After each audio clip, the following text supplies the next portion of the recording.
팔복 말씀 나누고 있습니다. 복을 받고 싶고 복 있는 사람들이 되어지고 싶죠. 그렇지만 성경은 분명히 이 복에 관하여서 성경이 말하는, 그리고 우리의 신앙 안에서 또 예수께서 우리에게 주시기를 원하시는 복이 무엇인지, 또 예수님께서 천국을 선포하면서 복을 가르치고 계시잖아요. 천국은 복입니다. 하지만 그 복은 우리가 생각하는 세상의 복하고는 다르죠. 왜냐하면 예수님께서 가르쳐주고 계시는 이 팔복의 내용들이 우리가 원하는 것들이 아니기 때문에 그래요. 슬퍼하는 것이고 파산하는 것이고 또 이기고 승리하고 성공하는 것이 아니라 온유한 것이고 또 지배하고 통치하고 다스리고 쟁취하는 것이 아니라 핍박을 받는 것이고, 뭔가 우리가 생각했었던 것하고 전혀 다른 이런 개념, 본질을 얘기해주고 있는 것을 보게 되어졌을 때 우리가 팔복을 통해서 우리의 실제적인 복에 대한 개념이 바뀌어지는 그런 여러분들이 되어지기를 원합니다. 하늘에 속한 사람들, 천국에 들어가는 사람들, 천국에 속한 사람들은 어떤 사람들인가? 그들이 누릴 복들은 어떤 복들인가? 이것은 분명히 우리가 세상에서 요구하고 있는, 세상에서 누리고자 하는 것들하고는 굉장히 다르다라는 것을 알 수 있어요. 이 다름을 인식하지 못하게 되어지면 신앙생활을 재밌게 할 수가 없어요. 신앙생활의 만족도가 떨어지게 되어져요. 신앙생활이 그 오해가 있기 때문에 자꾸만 지치게 되어지고 형식적이 되어지게 되고, 또 다른 대안을 자꾸만 만들다 보면 그 대안이 바리새인들처럼 자기의 의가 되어질 수 있습니다. 성경은 그것을 다 배제하고 거부하고 있어요. 그래서 오늘 여러분들이 다시 한번 정말 하나님이 우리에게 주시고자 원하시는 것이 무엇인지, 우리가 진정으로 참된 복으로 살아가는 그 복된 삶의 내용이 무엇인지를 깨닫고, 이제까지 헛된 복들을 추구했었다라는 그러한 것들을 다 내려놓고 비워지고, 하나님께서 새롭게 우리에게 주시는 복, 우리에게 입혀주시는 옷을 입는 저와 여러분이 되어지기를 바랍니다. 오늘 우리가 함께 나누시기를 원하시는 말씀은 세 번째 복이에요. 자, 우리 5절 말씀 다 같이 읽도록 하겠습니다. 시작. 온유한 자는 복이 있나니 그들이 땅을 기업으로 받을 것이며. 온유함이 복이다 라고 얘기를 하고 있습니다. 온유함이 복이다. 이 온유함이 복이다라는 말씀을 우리가 이해하는데 참 여러 가지 오해가 있고 또 이해가 잘 되어지지 않냐는 그런 부분들이 있는 것 같아요. 온유한 사람이 복이 있다. 그럼 온유한 사람은 어떤 사람일까요? 여러분 보셨을 때 목사님은 온유한 사람인 것 같으세요? 또 여러분들이 지금 우리가 함께 생활하고 있는 저와 여러분들이 온유한 사람인 것 같으세요? 제가 오늘 이 말씀을 나누면서 묵상하면서 몇몇 사람들한테 온유한 사람인 것 같으세요? 라고 얘기했더니 온유한 사람인 것 같다라고 생각을 하고 계시더라고요. 맞아요. 여러분 교회에서 뭐 나쁜 사람은 어디 있어요? 악한 사람은 어디 있어요? 다 착하고 다 웬만하면 참 이렇게 신사적이고 친절하고 매너 있고 다 온유해 보이지 않습니까? 그렇죠? 그렇다면 다 온유한 건데, 그렇다면 다 복이 있는 건데 과연 그런가? 쉽진 않습니다. 그래서 오늘 성경의 온유한 자는 복이 있나니라는 이 말씀을 저는 한 세 가지 정도로 여러분들이 온유한 자가 되는 복이 있는데 그러면 온유한 것은 무엇인가? 라는 것을 이해할 수 있도록 세 가지 정도로 예시를 들려고 해요. 그것을 통해서 여러분 스스로를 점검해 보면 나는 온유한 사람이구나, 온유한 사람이지 않구나 라는 것을 알 수 있지 아니할까 이렇게 생각되어집니다. 첫 번째로는요, 온유한 자는 복이 있나니라는 이 말씀은 생뚱맞게 나온 그런 어떤 리스트가 있어서 그 중에 하나라는 그런 하나의 목록이기보다는요, 연관성이 있어요. 어디서부터 나오는 거냐면 3절과 4절로부터 나오는 온유예요. 온유는 결과예요. 3절과 4절의 외적인 표현이고 3절과 4절의 적극적인 표현이거든요. 그럼 3절과 4절이 어떤 내용인가 다 같이 한번 읽어봅시다. 지난주에 우리 나눴었던 말씀들인데, 심령이 가난한 자는 복이 있나니 천국이 그들의 것이며 애통하는 자는 복이 있나니 그들이 위로를 받을 것이며. 이렇게 되어진 사람들에게 나타나는 모습은 온유예요. 심령이 가난한 거예요. 심령이 가난한 사람들이 온유하지 않습니까? 그리고 애통하는 사람들이 나에게 나타나는 것이 온유이지 않겠습니까? 애통하고 있는데 그 얼굴이 막 싸납고 그 얼굴이 그서부터 나오는 것들이 온유하고는 다른 것들이 나올 수밖에 없다라는 거죠. 심령이 가난하다. 그럼 뭐라고 말씀했습니까? 가장 우리가 대표적으로 이것을 이해할 수 있던 영혼의 부도를 맞은 사람, 파산된 사람이다. 그러니까 나는 죄인이기 때문에 나에게는 어떤 가능성도 없다라는 사실을 아는 사람이죠. 내 의로, 내 노력으로, 내 수고로, 내 계획으로, 내 열정으로 무엇인가를 할 수 있다? 그렇게 할 수 없는 존재다라는 거예요. 나는 어떠한 소망이나 희망도 있지 않다라는 거죠. 내게는 아무것도 가능성이 없고 꿈도 없고 비전도 없다라는 것을 깨닫는 사람. 왜냐하면 죄인이기 때문에.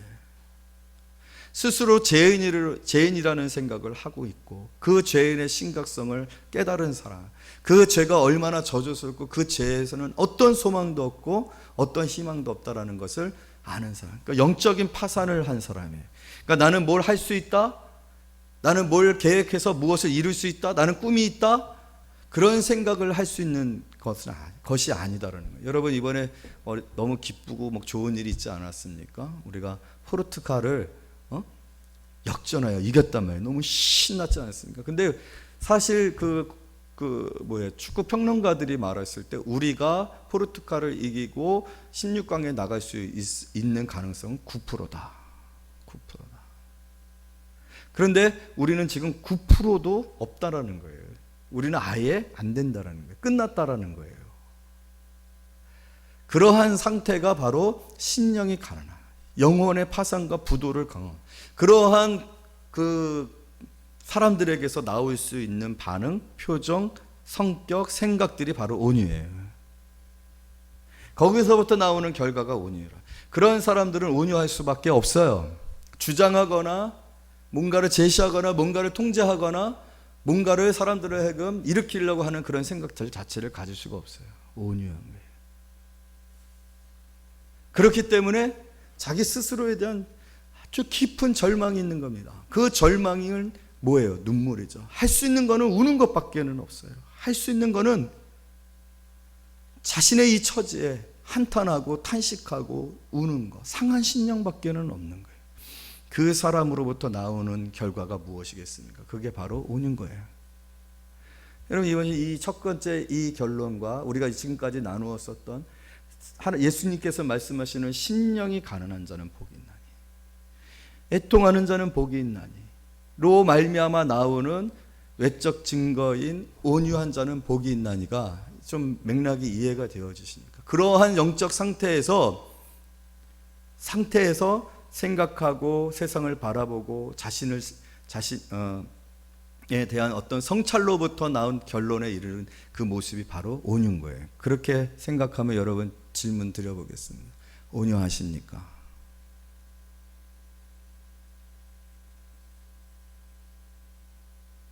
여러분들은 온유하십니까?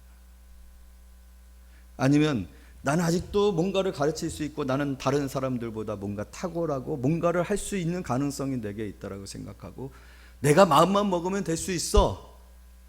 내가 노력하면 될 수 있어.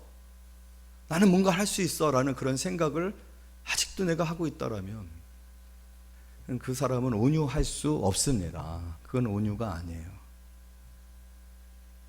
그러한 영적인 진정한 파산을 경험한 사람, 그래서 아직 주님밖에는 나의 위로가 될 수가 없고 주님의 도우심 밖에는 없다라는 생각으로 주께 철저하게 내 인생을 다 맡기고 그의 도우심을 도와주시지 아니하면 할 수 없지만 그럼에도 불구하고 그분밖에는 내게는 없습니다. 예수님밖에는 내게 없습니다라는 마음으로 우리가 주님 앞에 나아가잖아요. 그런 사람들에게 있어서는 뭐가 나올 수밖에 없냐? 온유가 나올 수밖에 없어요. 성령의 열매 가운데 온유가 있잖아요. 그런 사람들에게는 온유가 나오는 거예요. 온유가. 그런 자들은 복을 받는다. 그러한 자들이 바로 천국에 들어간다. 그래서 여러분 천국에서 여러분 우리는요 모두 다 온유한 사람들이 돼요. 온유한 사람들을 만날 거예요. 이런 교회 가운데 교회에서 저거 할 수 있습니까? 자기를 주장하고 자기가 대단하고 교만하고 이럴 수 있습니까? 그러기 쉽지 않잖아요. 그렇지만 겉으로는 그래도 문제가 생겨지고 문제를 해결하기 위해서 회의를 하고 또 어떤 일이 맡겨지고 또 어떤 일들을 진행하는 과정에 보면요, 다 드러납니다. 정말로 자신이 아무것도 아니고 자신은 아무것도 할 수 없는 사람이고 은혜로 되어진 것이다라는 것을 인식한 사람들이 행동하는 언어나 함께하는 방법이나 어떤 일들을 섬기는 방법들은요, 다릅니다. 그렇기 때문에 온유하지 아니한 것들이 나와요. 가시가 나와요. 주장하려고 해요. 쟁취하려고 해요. 싸워요. 그러나 진정으로 이 과정을 통하여 온유를 경험한 사람들은 다릅니다. 두 번째로는요, 여러분, 오늘 온유의 가나에서는요, 우리에게 진정한 모델이 있어요. 누구십니까? 바로 예수님이세요. 예수님을 통해서 내가 온유한지를 발견할 수가 있어요. 우리 마태복음 11장을 찾아보도록 하겠습니다. 마태복음 11장 28절에서부터 30절.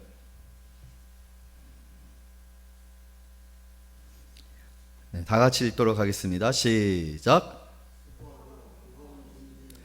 다 내게로 오라. 내가 너희를 쉬게 하리라.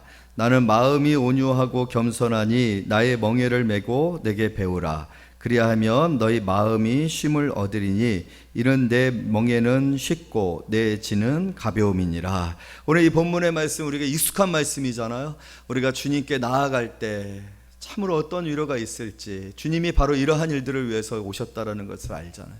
무엇보다도 이 짐은 어떤 짐입니까? 이 수고와 진진 자들아라고 했을 때 이 것들을 다 통틀어서 이것은 죄와 죄인들에 대한 말씀이지 않습니까? 내가 너희를 쉬게 하리라. 진정으로 우리가 이 죄로 말미암은 이 짐과 이 짐에 눌려 우리는 끝이 났다라는 영적인 파산을 고백하고 슬퍼하고 있는 우리들이 위로를 진정 받을 수 있는 것은 우리의 이 짐을, 이 무게, 이 눌린 이 사망의 무게를 다 걷어주시고 우리를 일으켜 주실 분이 분 밖에는 없잖아요. 예수님 밖에는 없잖아요. 예수님이 우리에게 그렇게 말씀을 하고 계시는 거예요. 그런데 예수님이 이 일을 하시는 데 있어서, 이 일을 행하심에 있어서 어떠한 태도와 모습으로 행하셨는지가 오늘 말씀과 굉장히 중요하게 연관이 되어 있다는 거죠. 예수님이 뭐라고 말씀하십니까? 29절에서 나는 마음이 온유하고 겸손하니 나의 멍에를 메고 내게 배우라. 온유한 사람은 복이 있나니라고 말씀하셨고, 예수님께서 오늘 우리에게 행하시는 일들을 통하여서 예수님이 어떤 방식으로, 어떤 태도로, 어떤 모습으로 행하시느냐? 바로 온유와 겸손으로 일을 행하셨고, 그런데 그거는 너희들이 배워야 한다라고 말씀하고 있어요. 그러므로 우리는 예수님을 통해서 온유를 배워야 돼요. 예수님을 보면 온유를 봅니다. 여러분, 예수님을 볼 때 가장 느껴지는 느낌이 어떤 모습이에요? 나를 따라! 그래서 말을 타고 막 적진을 향하여 달려가는 그런 장군처럼 보이십니까? 그냥 승리를 하고 많은 노예들을 다 붙잡아가지고 내가 이러한 전과를 했다, 내가 이런 승리를 했다라고 예루살렘에 입성하시는 왕의 모습을 보십니까? 어떤 모습을 보세요? 바로 그 모습이 온유라는 거예요. 그 모습이. 우리는 왕이신 예수님을 생각할 때, 그리고 많은 제자들과 오신 예수님에 대한 이스라엘 백성들의 관심과 기대는 왕이었어요. 로마의 통치로부터 이스라엘을 구원해 줄 왕이었어요. 승리의 왕이었어요.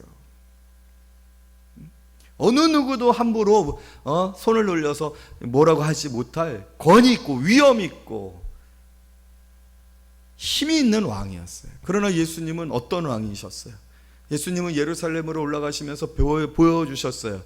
가장 천하고 가장 하찮은 이동수단인 나귀를 타고, 그것도 어린 나귀를 타고 예루살렘에 입성하셨어요. 이게 뭐예요? 이게 온유라는 거예요.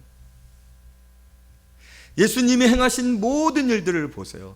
예수님은요, 능력이 많으십니다. 지혜가 탁월하십니다. 예수님의 말변에 당시 최고의 바리새인과 서기관들이 입을 놀려갖고 예수님하고 논리적으로 싸워서 이길 수가 없어요. 당할 수가 없어요. 그만큼 지혜로우시고 말씀을 잘하시고, 그만큼 능력이 많으시고 탁월하셨어요. 흠이 없으셨어요. 완벽하셨어요. 여러분, 우리는 그러한 성공을 원하고 있어요. 그렇지만 예수님은 어떻게 하셨습니까? 맨날 죄인들하고 같이 모이셔가지고 세리들하고 식사를 하고, 예수님 주변에는요 화려한 게 없어요. 다 병들고 병든 사람들, 그 상처에서 나는 냄새들이 얼마나 많이 있겠어요. 다 그 가족들로부터 소외되어져 가지고 살아가는데 불편함이 있고 씻지도 못하고 냄새가 있었어요. 더러움이 있었어요. 불결함이 있었어요. 예수님은 항상 그런 가운데 계셨어요. 낮은 자들 가운데 계셨어요. 그러면서 내게로 오라, 내게로 오라. 그리고 그들을 어떻게 하셨어요? 나는 인자가 온 것은 섬김을 받으러 온 것이 아니라 섬기려 왔다. 그래서 오늘 온유를 말할 때 이 온유를 잘 이해할 수 있는 단어를 하나 더하여 주시죠. 뭐예요? 온유와 겸손으로. 온유가 어려우면 여러분 겸손을 배우세요. 겸손한 자가 복이 있나니. 할렐루야. 여러분, 예수님께서 행하신 일들, 예수님의 사람들을 대하는 태도, 예수님의 말씀의 방식, 예수님께서 어떻게 주의 나라를 섬겼어요? 왕으로 다 섬길 수 있었지 않았습니까? 예수님이 왕이 될 수 있었어요. 얼마든지 천사들을 불러다가 12영이니까 12사단을 얘기하는 거거든요. 그 사단을 불러다가 예수님께서 이 일을 행하실 수도 있었어요. 얼마든지. 그러나 예수님은 힘으로, 능력으로, 지혜로, 말주변으로 세상을 다스리고 그 일들을 이루신 게 아니라 무엇으로요? 자기를 비우고 십자가를 짊어지시고 가장 낮은 자리에서 겸손하게 사람들을 지시하지 아니하고 스스로 본을 보이심으로 섬기셨다라는 거예요. 그게 온유입니다. 배우라고 했어요. 배우라고. 그게 온유인 거예요. 여러분, 그러나 우리가 착각하지 말아야 될 것은 그 온유가 어떤 국어사전에는 온유를 용기 없음 이렇게 써놨다고 하더라고요. 우리는 온유를 싫어해요. 자식들한테 온유를 가르치면 부모들이 굉장히 마음이 쉽지 않아요. 왜냐하면 매 맞고 와라, 응? 뭐 좋은 거 가져갔는데 뺏어가면 그냥 줘라, 이럴 수는 없잖아요. 근데 그런 거냐? 그렇지 않아요. 온유는 그런 것이 아니에요. 여러분, 사람에 대해서나 하나님의 나라에 대해서나 하나님의 일에 관해서는 겸손과 온유로 섬기기를 원합니다. 그러나 하나님께 대하여서는, 하나님의 일에 관해서는, 거룩에 관해서는요, 여러분, 예수님 성전이 그 비둘기들하고 닭들하고 양들하고 염소들 소리로 고리대금 업자들로 가득 찬 것을 보시고서 예수님 어떤 일을 행하셨어요? 허리띠를 부르셨어요. 막 뒤집어 엎고요, 내 아버지의 집을 도적의 구럴로 만드느냐 하면서 얼마나 예수님께서 진노하셨습니까? 온유라는 것은 무조건 양보하고 무조건 피하고 무조건 아무것도 하지 않냐, 어떤 무기력이나 무능력을 뜻하는 게 아니에요. 하나님의 나라의 의에 관해서는 양보할 수 없어요. 그러나 사람들에 관해서는, 우리에게 하나님이 맡겨주신 일에 관해서는, 하나님이 우리에게 주신 직분에 관해서는 우리가 온유한 마음으로 주님께서 행하셨던 것처럼 교회를 섬기고 사람을 대하고 생활하는 그런 사람들이 되어야 한다는 거예요. 여러분, 예수님은 정말로 모든 능력과 지혜와 권능을 가지고 계셨어요. 그러나 하나님께서 맡겨주신 그 일에 관하여서는 겸손함으로 섬기며 그것을 감당함에 있어서는 온유함으로 그 모든 것들을 감당하여서 예수님께 나오는 사람들 중에 상처받은 사람들이 없어요. 그러나 하나님의 나라를 대적하는 자들은 상처받았어요. 쫓겨났어요. 엄청난 지타라, 또 예수님께서 저주까지 퍼부으셨어요. 화 있을진저 회칠한 무덤들아. 그거를 목사가 참 잘해야 되는데 제가 그걸 못해요. 저는 온유만 해요. 그래서 사실은 좀 혼낼 때는 좀 혼내야 되는데 저한테 혼나보신 분들이 없으시잖아요. 저한테 혼나가지고 교회 떠나셨던 분은 한 분도 없어요. 혼낼 땐 좀 혼내야 되는데 오늘 개인적으로는 조금 혼내려고 해요. 직분자들은 30분까지 오세요. 중직들은 30분까지 오세요. 그리고 예배 시작하면은 안내 보시는 분들 다 찬양 끝나고 설교할 때 들어오는데 그러지 마세요. 그게 예배예요. 무슨 마음으로 그런 생각을 갖고 안내를 했는지 모르겠는데 그러지 마세요. 예배 시작하면 오세요. 오셔서 예배 시작할 정시에 다 들어와서 앉으세요. 중직자들은 새 가족 올 수 있잖아요. 일찍 오세요. 새 가족이 먼저 와가지고 혼자 생뚱맞게 앉아있으면 도대체 어떻게 하겠어요? 그게 교회입니까? 우리의 마음의 자세가 어떤 마음의 자세인데 그러지 마세요. 이렇게 해야 오는 거예요. 이렇게 해야 하나님 앞에는 한없이 겸손하고 또 사람들 앞에서는 항상 겸손하기 때문에 내가 당신보다 더 낮은 사람이기 때문에 당신보다 내가 죄인이기 때문에 당신보다 나은 게 하나도 없기 때문에 당신보다 내가 능력이 하나도 없기 때문에 겸손하고 온유함으로 사람들을 섬기고 대하고 감사하고 경청하고 환대하는 그리고 항상 종으로서 섬기는 그런 모습들을 가져야 돼요. 그게 바로 주님이 우리에게 보여주셨었던 모습들 아닙니까?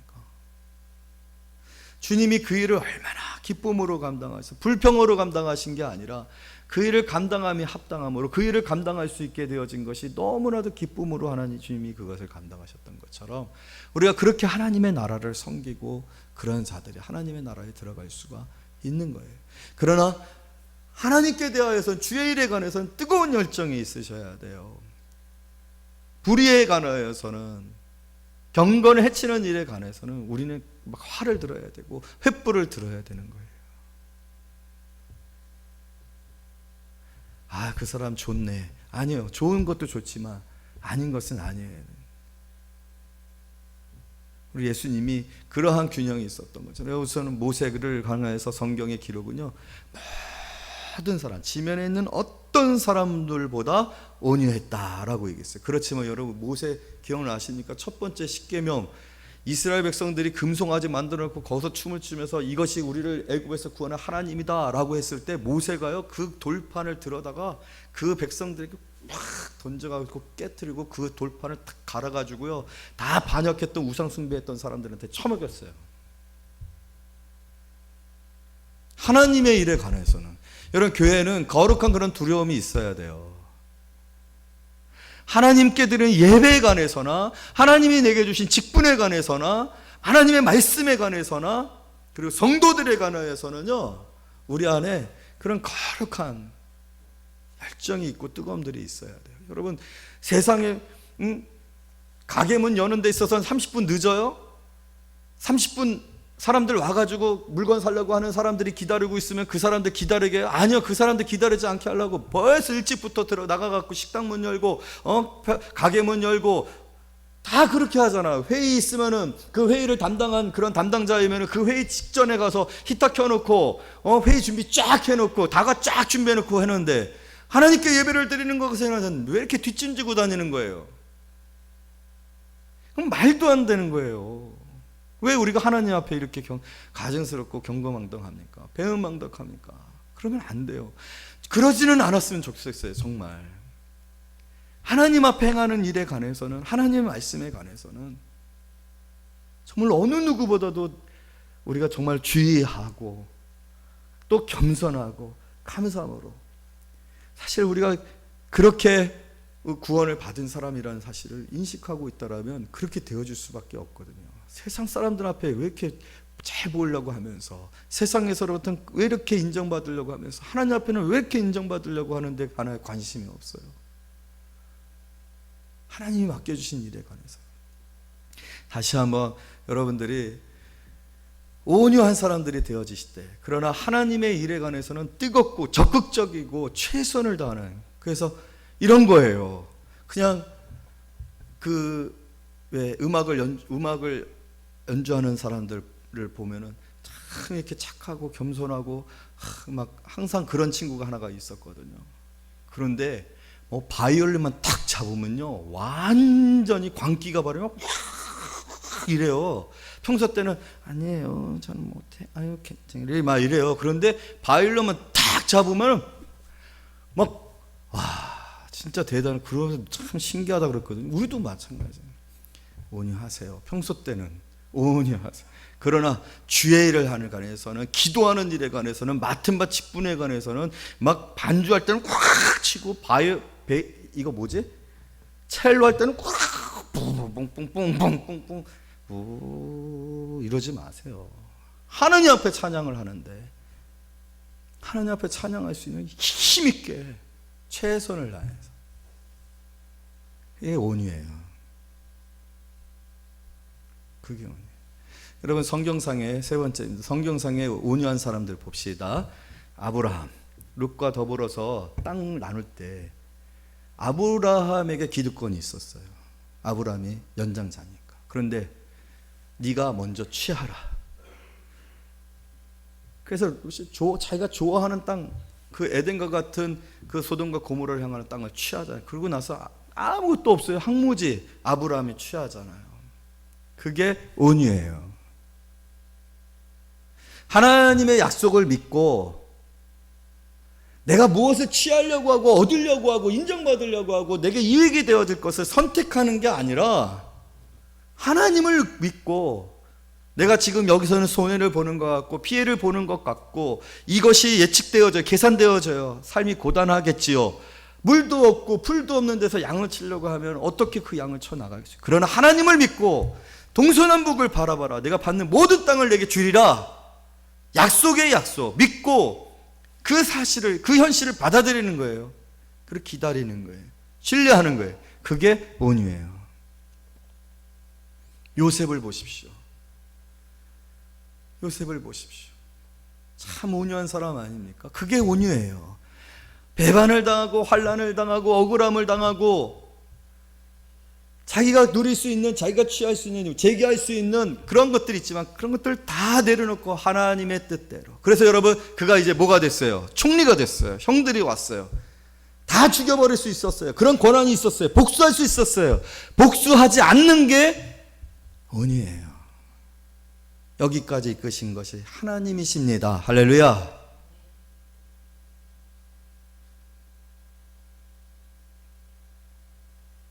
내가 이렇게 했는데, 내가 이렇게 수고했는데, 내가 얼마나 헌신했는데, 내가 못 먹을 것 같으면서 애들 키웠는데, 부모님들이 제일 문제 붙는, 자식들 키우면서 내가 이렇게까지 했는데 이놈의 자식이 나한테 이래. 그러면 온유한 게 아니에요. 불행한 거예요. 그걸 내려놓지 못하면 불행.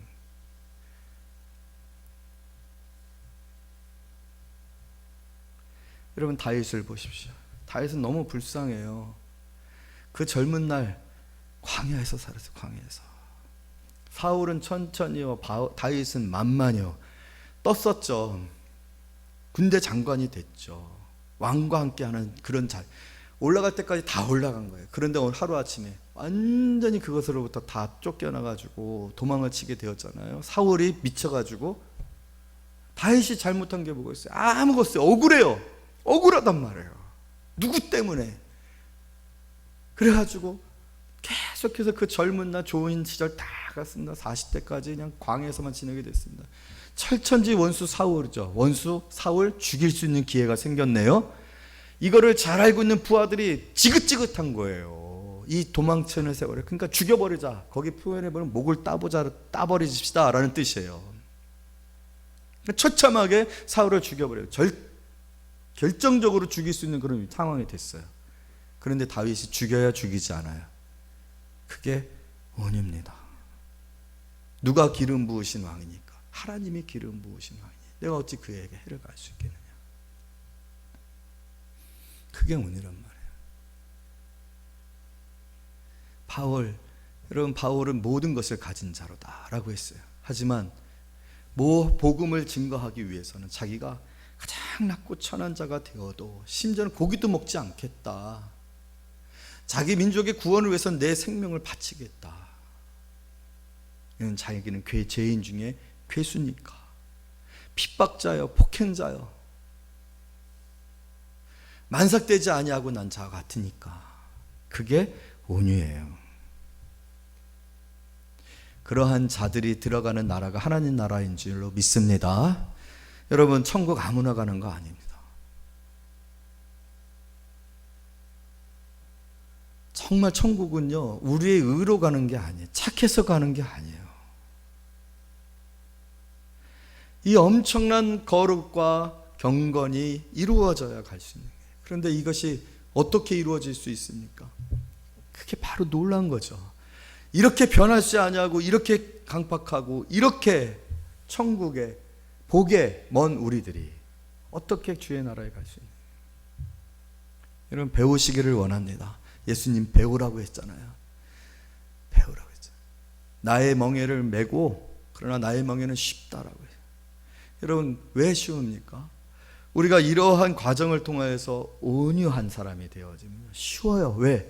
다 감사한 거거든요. 짐이 아니에요. 짐이 아니에요. 감사한 거예요. 내가 주를 섬길 수 있는 것도 감사. 주께서 내게 맡겨주신 것도. 왜냐하면 그렇게 됐어요. 여러분, 짐이라고 생각이 되어지면 안내하는 것도 짐이고, 그냥 일주일 동안 힘들었는데 그냥 10시 정도까지 와가지고, 또 목사님은 또 그냥 예배 드리기 직전에 나오라고 막 소리치시고 말이야. 하필이면 오늘 같은 날 너무 힘들고 진짜 짜증나고 힘들어 죽겠네. 이거 못 해먹겠어 라고 생각이 되어지면요, 여러분, 내 심령이 아직도 저렇게 되어진 거예요. 내 마음이 내려지고 겸손. 내가 이 일을 맡겨주신 것이 너무나도 하나님 앞에 감사하다라는 그런 마음이면은 그런 것들이 생겨질 수가 없어요. 짐이 생겨질 수가 없어요. 오히려 기쁨으로 감당하게 되어지고, 감사함으로 감당하게 되어지고, 내가 이렇게 할 수 있는 것에 대해서 너무너무 행복한 거예요. 그리고 나는 능력이 없기 때문에 하나님 능력을 주십시오라고 우리가 구하게 되고, 그 구하는 은혜, 하나님이 부어주신 능력이 내 안에 역사해서 재밌는 거예요. 손수건만 그냥 만져도 기적이 일어나고, 옷자락만 만져도 기적이 일어나는데 너무너무 신기하고 재밌는 거예요. 나는 부족한데 사람들이 막 은혜를 받아요. 눈물을 흘려요. 그게 하나님의 나라입니다. 그런 하나님의 나라를 우리가 맛보아 알았으면 좋겠어요. 그러나 여러분, 이게 얼마나 인색한 건지 세상의 사람들에게는요, 죽은 그 나사로와 부자 아시죠? 이 부자에게는요, 물방울 하나도 허락되지 않았어요. 물방울 하나도. 이 은혜는요, 절대로 불신자들에게는, 예수 그리스도로 말미암지 아니하는 자들에게는 물방울 하나도 맛보아 알 수 있지 않게 하십니다. 그러나 저와 여러분들에게는 생수의 강이 넘쳐나리라. 할렐루야. 오늘 이 말씀을 통해서 저와 여러분들이 정말 온유한 사람인지를 점검해 봤으면 좋겠고요. 또 기도하세요. 우리가 계속해서 이 복을 하나님께서 우리에게 주시기를 원하시는데, 이 복을 누리는 그러한 삶이 우리의 삶 가운데 더 많아지고, 또 그 영역이 더 확장되어져서 정말로 천국을 내 안에서 누리고 경험하며 살아가는 우리 성도님들이 되었으면 좋겠습니다. 그렇게 축복합니다. 땅을 기업으로 얻는 귀한 성도들 되어지길 축복합니다. 기도하겠습니다.